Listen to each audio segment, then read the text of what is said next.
اللہم صلی علی سیدنا محمد۔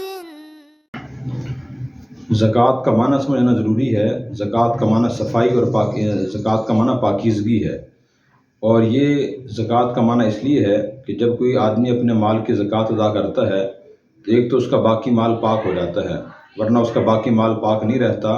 اس پہ زکوٰۃ فرض ہو، باقی مال بھی اس کا ناپاک رہتا ہے۔ نمبر دو، دوسرا یہ ہے کہ زکوٰۃ ادا کرنے سے زکوٰۃ ادا کرنے والے کا دل پاک ہو جاتا ہے، مال کی محبت سے پاک ہو جاتا ہے۔ انسان کی خواہش یہ ہوتی ہے کہ میرے پاس مال آتا رہے، مجھ سے جائے نہ، اور جو آیا ہے وہ صرف میرے بیوی بچوں کی ضروریات پہ خرچ اور آسائشوں میں خرچ ہوتا رہے، کوئی اور اس میں شریک نہ ہو۔ تو یہ مال کی محبت انسان سے یہ کام کراتی ہے اور انسان کو محدود بنا دیتی ہے، جبکہ اللہ اور اس کا رسول یہ چاہتے ہیں کہ مسلمان اپنی ضرورت کے مطابق مال استعمال کرے، جو ضرورت سے زائد ہو وہ دوسرے مسلمانوں کی ضروریات میں خرچ کرے، دین اسلام کی اشاعت کے لیے، سربلندی کے لیے خرچ کرے۔ اس لیے آپ نے فرمایا حب الدنیا رأس کل خطیہ، دنیا کی محبت ہی تمام گناہوں کی جڑ ہے۔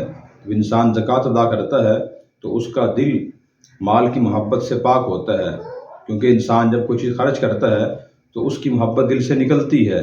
اس لیے زکوٰۃ کا معنی پاکیزگی ہے۔ زکوٰۃ ادا کرنے سے آدمی کا باقی مال ہی پاک ہو جاتا ہے اور اس کا دل بھی پاک ہو جاتا ہے۔ مال کی محبت سے آہستہ آہستہ مال کی محبت دل سے ختم ہونا شروع ہو جاتی ہے۔ تو یہ زکوٰۃ کا بہت اہم فائدہ ہے، اور زکوٰۃ ادا کرنے والا اپنے عمل سے یہ ثبوت پیش کرتا ہے کہ میرے اللہ کی ذات پر یقین ہے۔ جیسے اپنے جسم سے میں نماز ادا کرتا ہوں، حج کرتا ہوں، تسبیح تلاوت کرتا ہوں، اور اسی طرح جسمانی عبادت انجام دیتا ہوں، تو مال کو بھی میں اللہ کی عطا کی ہوئی نعمت سمجھتا ہوں، اور اس کے حکم کے مطابق میں اسے استعمال کر رہا ہوں اور خرچ کر رہا ہوں۔ تو یہ ایک مالی عبادت ہے جو انسان مال کے ذریعے ادا کرتا ہے، اور سابقہ تمام شریعتوں میں یہ عبادت رہی ہے۔ اللہ تعالی ہمیں اس کو بھی انجام دینے کی توفیق عطا فرمائے۔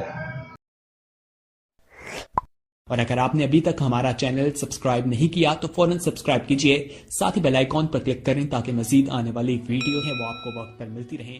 اللہ حافظ۔